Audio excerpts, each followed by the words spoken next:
Ndị nkuzi na-akụzi ihe omimi sayensị na ụlọ akwụkwọ dị iche iche nwere n'ime Anambra steeti ka a na-agwa ka ha gbaa mbọ were ewumewu dị iche iche nke gọvanọ Chukwuma Soludo wetara wee na-arụ ọrụ. Onye isi oche ụlọ ọrụ kọmishọn na-ahụ maka ụlọ akwụkwọ sekọndịrị n'ime Anambra steeti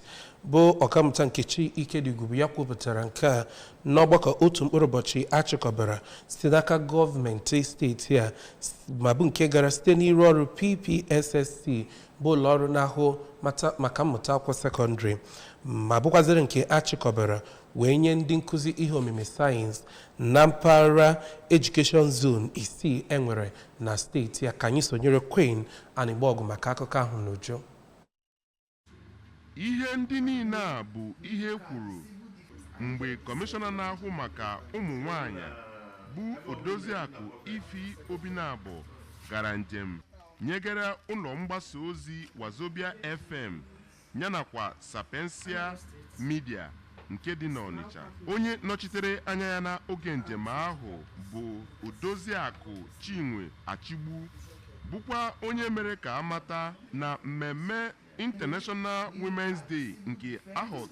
2025 nke isiokwu ya bụ Accelerate Action n'onu bekee bụ nke gbadoro ụkwụ na ime ka ndị mmadụ mata ihe na-echere ụmụnwaanyị aka mgba. Onye enyemaka gọvanọ na ihe gbasara ụmụnwaanyị bụ Hope Okoye kwuru na ndị mgbasa ozi abụgoro ndị ha na ministri ahụ na-enwe mmekọrịta kamgbe oge, na mmekọrịta ahụ bụ nke ga-abawanye.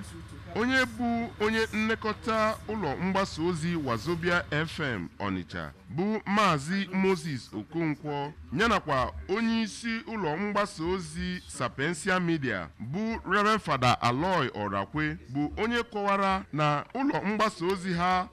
so agba mbọ ịhụ na ha tinyere ọnụ na ihe na-echere ụmụnwaanyị aka mgba, nke ha mepere ọnụ ụzọ ha na ministri ahụ inwe mmekọrịta maka iweta mgbanwe n'ọnọdụ ụmụnwaanyị. Site n'Ọnịsha, aha m bụ Kenechukwu Chukwudị n'akụkọ ụwa ABS.